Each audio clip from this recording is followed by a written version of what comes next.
할렐루야. 여러분 광고에 보신 것처럼 여러분 혹시나 새성전 부지를 방문하실 때 기도실을 이용하시고 뒷정리를 잘 해주시면 좋겠습니다. 불도 끄시고 에어컨도 꼭 끄고 나오시고, 그리고 특별히 우리 공사 현장이 펜스 쳐져 있는 공사 현장으로는 여러분 절대로 들어가시면 안 됩니다.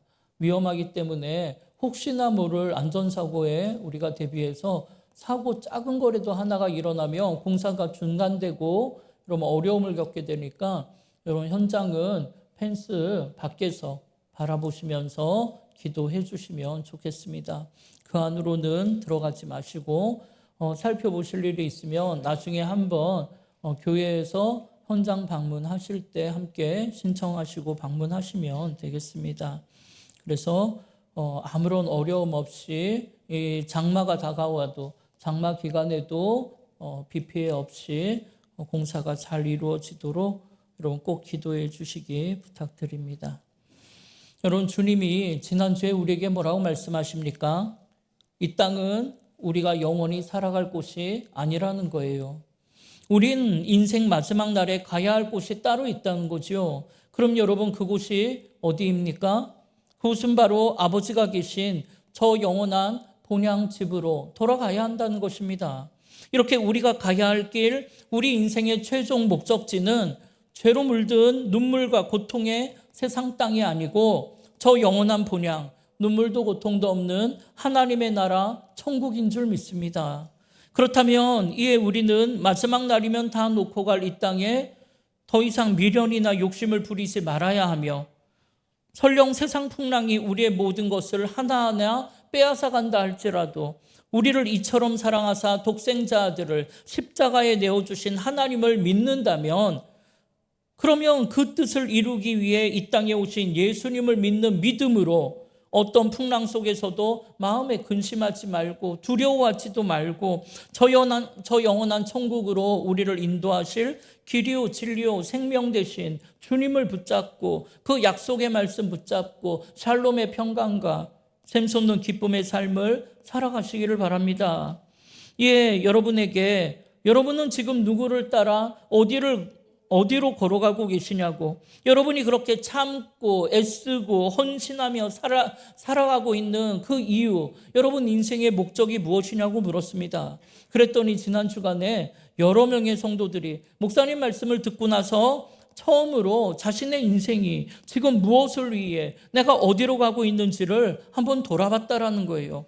그랬더니 그냥 열심히 정신없이 살았을 뿐 정작 내가 무엇을 위해 그렇게 애쓰며 살아가고 있는지를 모른 채 그냥 열심히만 살았다는 것을 알게 되었다라고 여러분이 고백을 하셨어요. 그럼 여러분은 어떻습니까? 과연 여러분은 무엇을 위해 그렇게 열심히 살아가고 계십니까? 그러면 여러분이 달려가고 있는 그 길의 끝은 과연 어디입니까? 혹시 마지막 날이면 다 놓고 갈 이 썩어질 세상, 죄와 사망이 득세하는 이 땅은 아닙니까? 아니면 이 땅을 넘어 저 영원한 천국을 향해 아버지께로 돌아갈 준비를 하며 걸어가고 계십니까? 그런데 만약 여러분이 지금 그렇게 애를 쓰며 땀 흘리며 열심히 살아가는 인생의 목적이 그저 이 땅에서의 좀 더 편안한 노후를 위해, 아니면 이 땅에 남겨질 자녀들을 위해 살아가는 것이라면 여러분 그건 결국 마지막 날 주님 앞에 섰을 때 부끄러운 구원을 당하게 된다는 것입니다. 물론 가족들을 위해서 또 자녀들을 위해 헌신하며 사는 것, 이게 잘못된 것은 아니죠. 우리는 당연히 그렇게 살아야죠. 그런데 여러분, 그건 하나님을 모르는 세상 사람들도 그렇게 살잖아요. 그럼 그들과 우리가 다를 게 없잖아요. 그렇다면 여러분, 우리가 그들과 뭐가 달라야 할까요? 당연히 달려가는 길이 달라야죠. 이에 우리가 세상 사람들하고 똑같이 자녀를 위해 헌신하고 뒷바라지하고 똑같이 세상에서 성공하려고 열심히 살지만, 여러분 우리가 그들과 다른 건 거기에 그 안에 하나님의 뜻이 있어야 한다는 것입니다.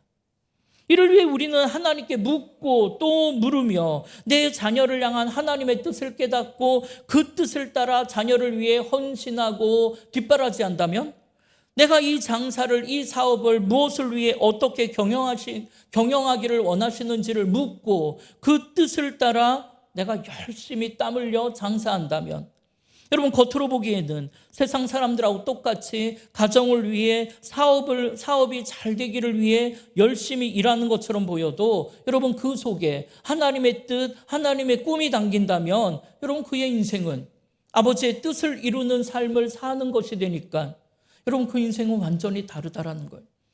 마지막 날이 주님 앞에 섰을 때 참 잘했다고 착하고 충성된 종이라 칭찬받으며 해처럼 밝게 빛나는 인생이 되는 것입니다.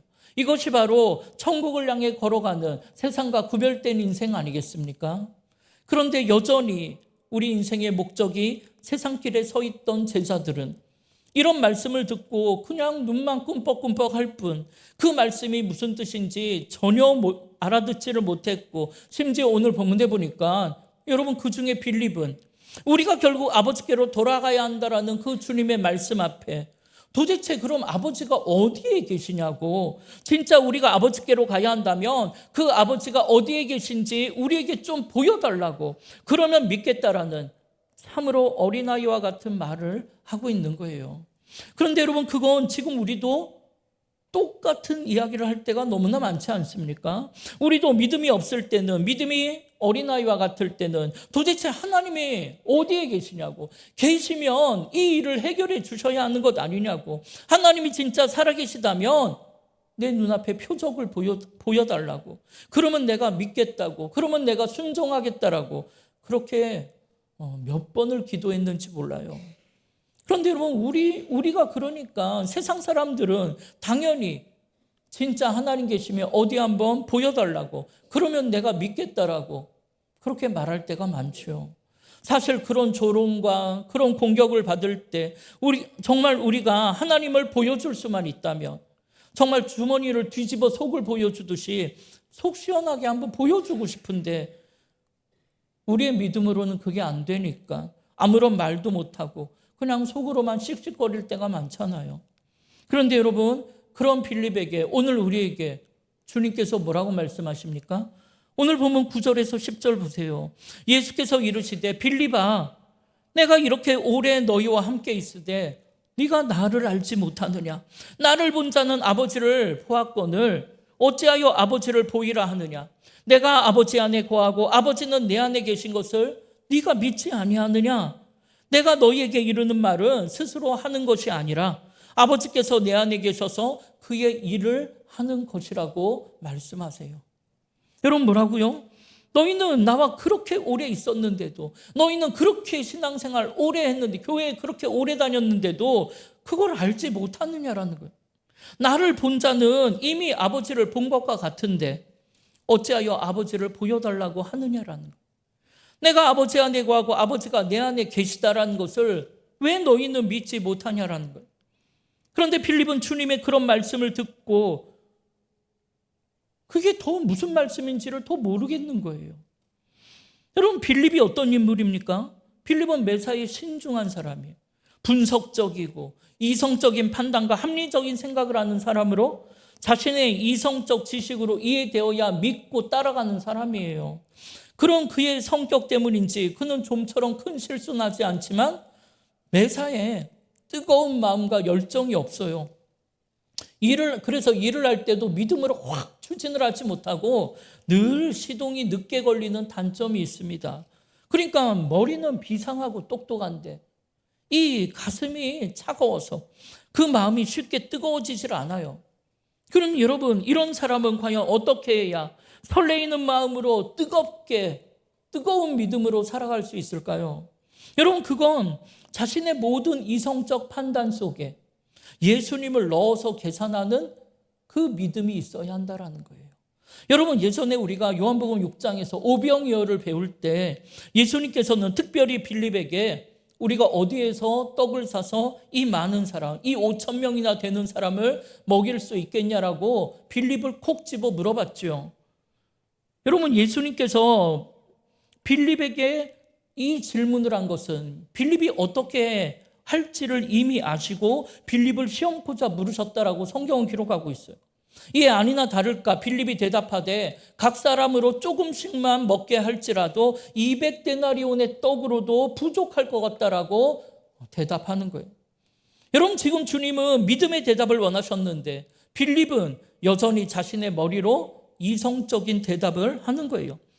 그래서 이렇게 많은 사람들에게 떡을 나눠주는 건 상식적으로 불가능하다라는 거예요.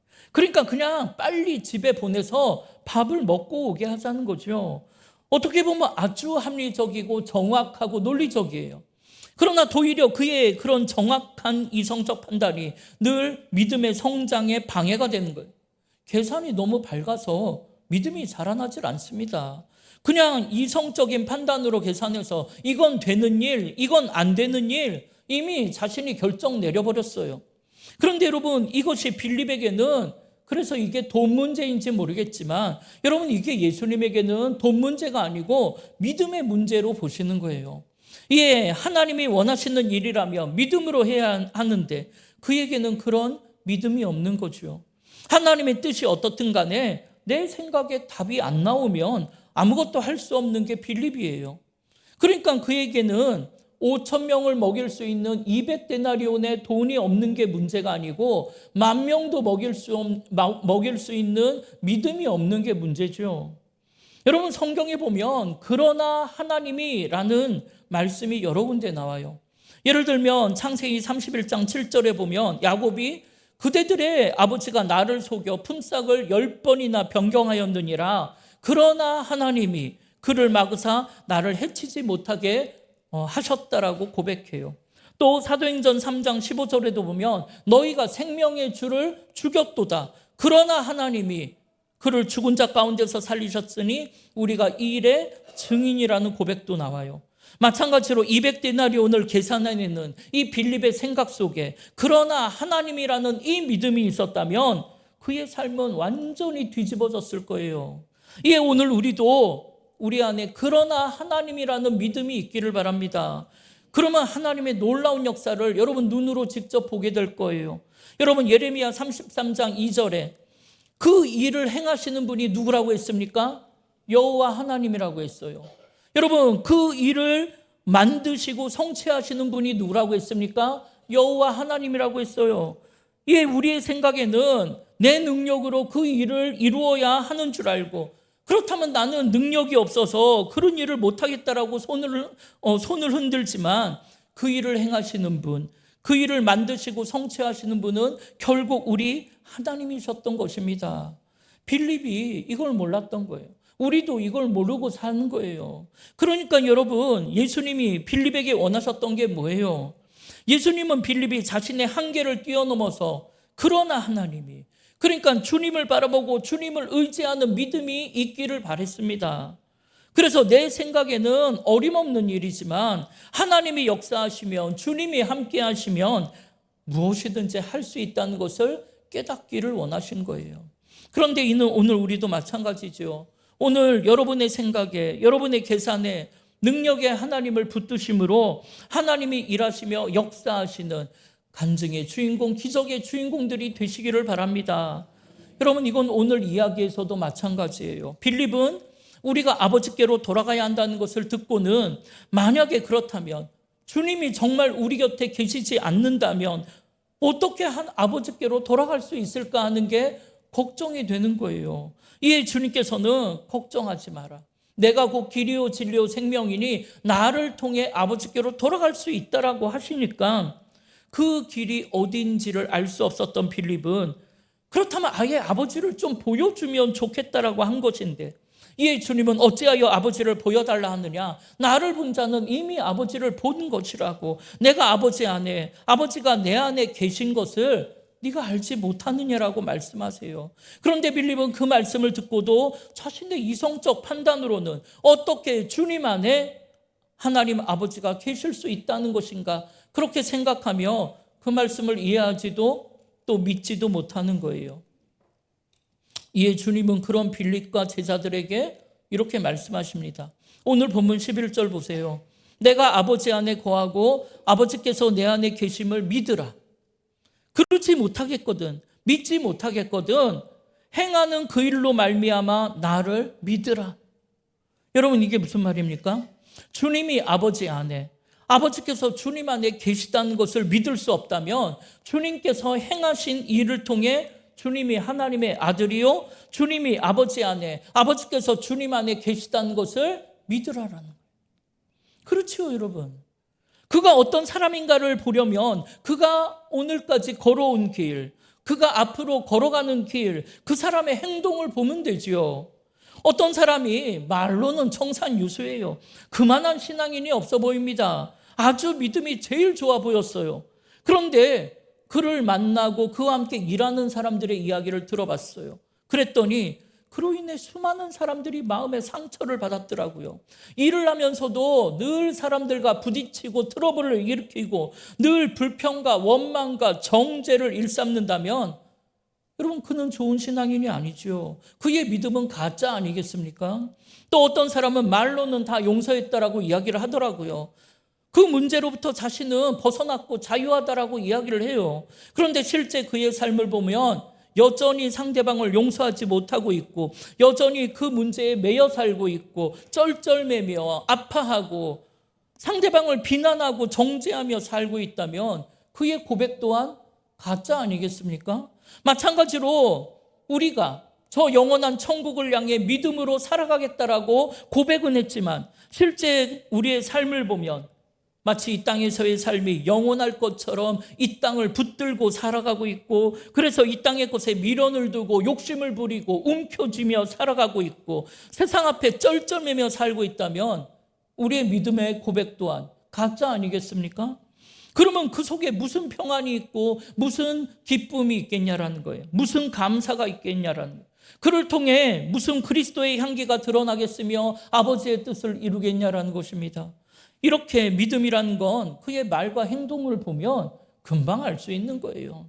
그래서 여러분, 마태복음 7장 16절에서 18절 주님이 뭐라고 합니까? 함께 읽어보겠습니다.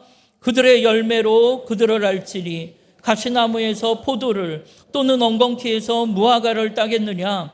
이와 같이 좋은 나무마다 아름다운 열매를 맺고 못된 나무가 나쁜 열매를 맺나니 좋은 나무가 나쁜 열매를 맺을 수 없고 못된 나무가 아름다운 열매를 맺을 수 없느니라. 아멘. 그러니까 여러분, 그들의 열매로 그들을 알 수 있다는 거예요. 전 농사를 지어본 적은 없지만 그 나무가 무슨 나무인지는 다 구별할 수 있습니다. 어떻게 해요? 나중에 그 나무에서 열리는 열매를 보면 알죠. 가시나무에서 포도를 딸 수가 없고 엉겅퀴에서 무화과를 딸 수가 없듯이 여러분, 포도나무는 포도 열매는 포도나무에서만 열리는 거예요. 따라서 포도 열매를 맺으려면 그 나무가 무슨 나무여야 돼요? 포도나무여야 하는 겁니다. 이게 우리가 겉으로는 믿음으로 살겠다라고 다 용서했다라고 고백하지만 실제로는 그렇게 하지 못하는 것은 우리가 아직 그 열매를 맺을 만한 포도나무가 아직은 되질 않아서 그래요. 마찬가지로 오늘 우리 또한 말씀을 들을 때는 내가 말씀대로 살고자 하는 마음이 분명히 있었지만 실제로 저 세상에 나아가서 그렇게 할 수가 없었던 것은 아직 우리가 그런 열매를 맺을 만한 믿음의 나무로 성장하지 못해서 그렇습니다. 그렇다면 여러분, 그럼 우리가 어떻게 해야 합니까? 나는 그럴 만한 믿음의 나무가 아니니까 하나님이 무슨 일을 좀 부탁하시면, 하나님이 일을 좀 함께 하자고 부르시면 나는 그럴 만한 나무가 아니니까 못한다라고 모른 척 해야 합니까? 나는 그럴 만한 나무가 아니니까 나는 기도의 자리에 나오지 않으셔도 된다는 겁니까? 여전히 가족을 용서하지 못하고 원망하고 미워하며 살아도 된다는 겁니까? 여전히 세상 것을 욕심부리며 그걸 가지지 못하며 쩔쩔매며 두려워하며 걱정하며 살아도 된다는 것입니까? 그럴 수는 없지요. 왜요? 우리는 예수 그리스도를 영접하고 믿음으로 살면 천국을 향해 걷기로 작정했으니까요. 그러면 어떻게 해야 합니까? 마땅히 기도의 열매, 사랑의 열매, 성령의 열매를 맺을 수 있는 나무로 우리의 속사람을 변화시키려고 말씀 붙들고 기도하며 찬송하며 애를 쓰고 몸부림을 치는 인생을 살아야지요.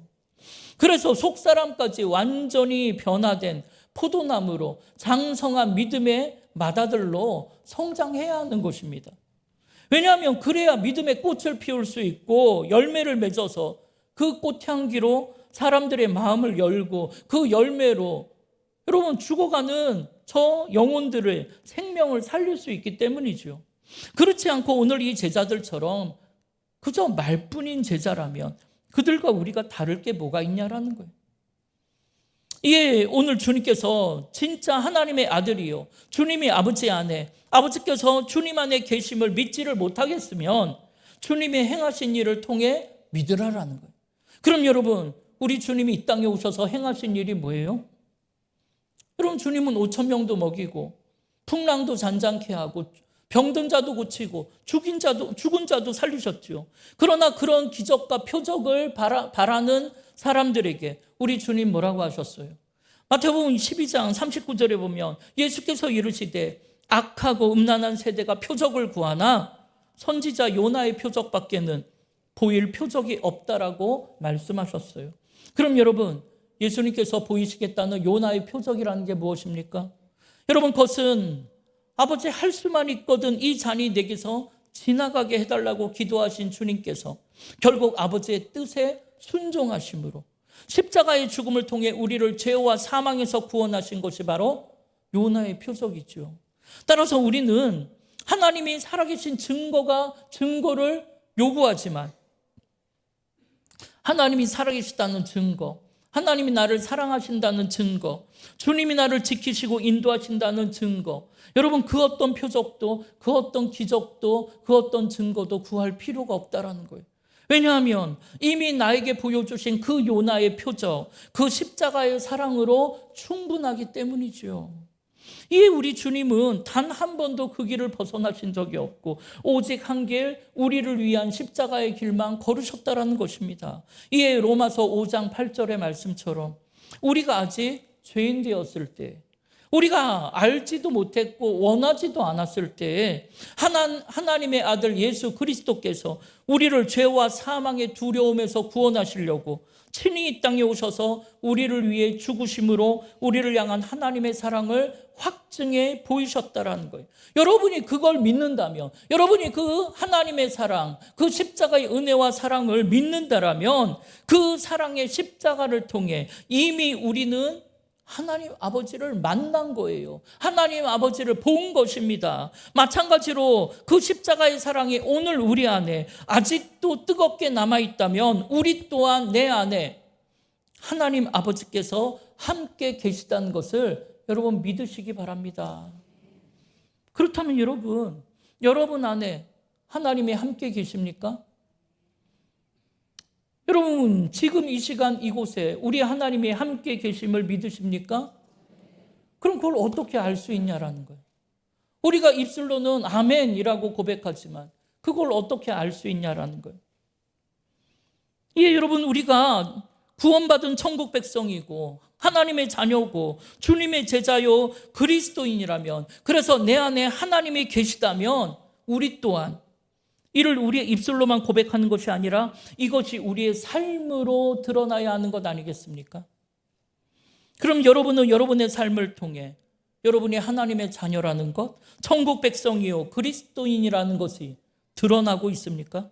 여러분의 삶의 모습을 통해 여러분의 가족이, 여러분의 이웃이 여러분 안에 하나님 아버지가 계시다는 것, 여러분이 예수를 믿는 사람이라는 것, 그래서 여러분이 이 땅에 미련과 욕심을 부리지 않고 저 영원한 천국을 향해 걸어가는 인생이라는 것, 그래서 여러분이 십자가의 사랑을 품고 그 사랑을 전하며 살아가는 예수님의 제자요 구원받은 그리스도인이라는 걸 여러분의 가족이, 여러분의 이웃이, 여러분의 직장 동료가 그걸 알고 있습니까? 아니면 여러분을 보면서 당신을 보면 그런 하나님은 나는 믿고 싶지 않다라고 오히려 구원의 길을 가로막는 인생은 아닙니까? 여러분 오늘날 우리가 그리스도 예수의 마음을 품고 아버지의 뜻을 이루고자 살아가는 하나님의 자녀요 천국 백성이요 그리스도인이라면 그것이 우리의 삶을 통해 반드시 드러나야 할 것인데, 그런데 실상 우리의 삶을 보면 한 주간 정신없이 세상 일에 쫓아 살다가 주일날이 되면 겨우 정신 차려서 교회 오는 그런 모습이라면, 그저 교회에서 봉사 좀 하고 교회 안에서만 좀 선교 좀 하는 모습에 그친다면 여러분, 그건 너무나 가난하고 메마른 신앙인의 모습 아니겠습니까? 과연 그 삶을 통해 길이요 진리요 생명 되신 주님, 우리를 아버지께로 저 영원한 천국으로 인도하실 예수 그리스도를 보여줄 수 있겠습니까? 그런 삶을 통해 그리스도의 향기를 드러내며 그 열매로 또 다른 생명을 살릴 수 있겠습니까? 사랑하는 여러분, 저 영원한 천국을 향한 인생을 걸으신다면 아버지께로 돌아가는 인생은 이 땅에 미련과 욕심을 내려놓는 삶이 되어야 하는 줄 믿습니다. 세상으로부터 자유한 인생을 보여줘야 돼요. 이에 교회 안에서만 머무르던 우리의 이 사랑의 지경을 훨씬 더 넓혀서 육신의 정욕, 안목의 정욕, 이생의 자랑을 쫓아가던 세상길에서 완전 돌이키고 날 향한 아버지의 뜻을 묻고 그 뜻을 이루고자 십자가의 사랑으로 상대방의 허물을 덮어주며 그 잘못한 사람을 괜찮다라며 십자가의 사랑으로 덮어주는 삶, 그를 위로하고 격려하고 축복하는 삶, 오히려 그 쓰러진 그 사람을 십자가의 뜨거운 사랑으로 끌어안아주고 다시 일으켜 살게 하고 걷게 하는 그런 삶을 통해 내 안에 계신 아버지를 보여줘야 하는 것 아니겠습니까? 예, 이번 한 주간 우리의 입술의 말과 우리의 삶의 행동이 사도 바울의 고백처럼 거룩한 산 제물이 되기를 바랍니다. 사도 바울은 그것이 우리가 드릴 영적 예배라고 고백했어요. 그래서 그런 우리의 삶을 통해 하나님이 어디 있냐고, 하나님을 보여달라는 세상 앞에 내 안에 계신 나를 구원하신 십자가의 사랑, 십자가의 주님, 우리를 이처럼 사랑하시는 하나님 아버지를 보여주는 축복의 통로가 되기를 바랍니다.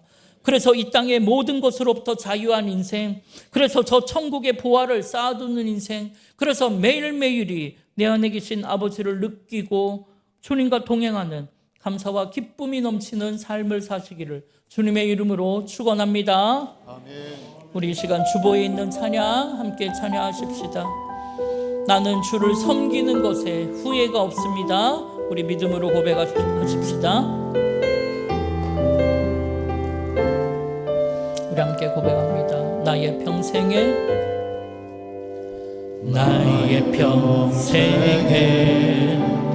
가장 복된 일은 내가 예수님을 만난 것이라. 나의 평생에 가장 사랑 일은 내가 예수님을 주로 섬긴 것이. 이 세상 살 동안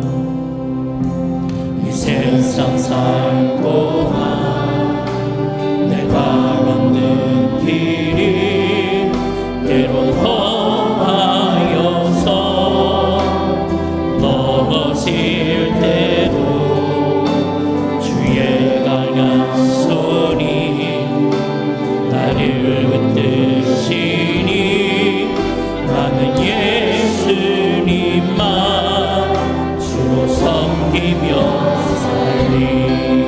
아멘. 나는 주를 섬기는 곳에 후회가 없습니다. 내가 걸어오는 시간 다 주의 은혜를, 내가 걸어가 모든 날도 주만 섬기며 살리. 오직 예수 이름 부르며 살아가리라.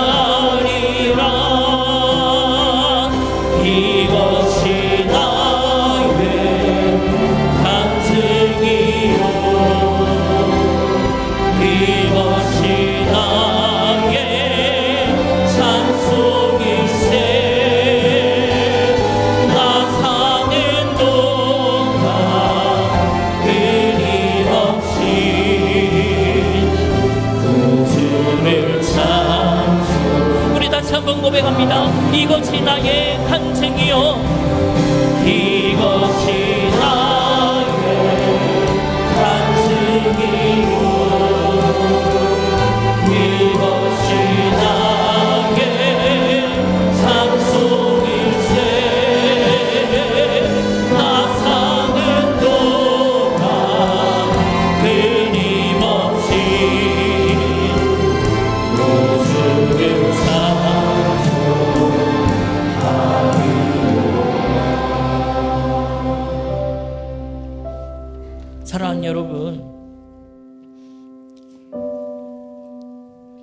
여러분은 세상의 미련과 욕심을 부리지 않고 저 영원한 천국을 향해 지금 살아가고자 하십니까? 여러분 오직 믿음으로 살고자 하십니까? 여러분 안에 예수 그리스도가 살아계십니까? 여러분 안에 과연 하나님 아버지가 함께 하십니까? 그렇다면 그 하나님이 함께 하신다는 것, 여러분 안에 예수 그리스도의 그 십자가의 은혜와 사랑이 흐른다는 것을 여러분의 가족이 알고 있습니까? 여러분의 이웃이, 여러분의 직장 동료가 그걸 느끼고 있습니까? 만약 그렇지 않다면 여러분 기도하십시다. 하나님이 어린아이와 같은 이 믿음에서 벗어나 하나님 믿음의 장성한 분량에 이르러 하나님 나도 믿음의 꽃을 피우고 열매를 맺는 그런 믿음의 나무가, 믿음의 거목이 되게 해달라고. 그래서 내 안에 있는 이 벅차오르는 십자가의 은혜와 사랑을, 그 사랑으로 내 가족을 잘 섬기게 해달라고. 내 가족의 허물을 덮어주고 내 이웃의 잘못을 괜찮다며 위로하고 격려하고 오히려 그를 축복하며 그를 다시 일으켜 세워 우리와 같이 저 천국으로 걸어가는 그런 축복된 인생 되게 해달라고. 그 일에 우리가 귀하게 쓰임받다가 마지막 날 주님 앞에 서게 해달라고 우리 주의 이름을 한번 부르며 합심으로 기도하겠습니다.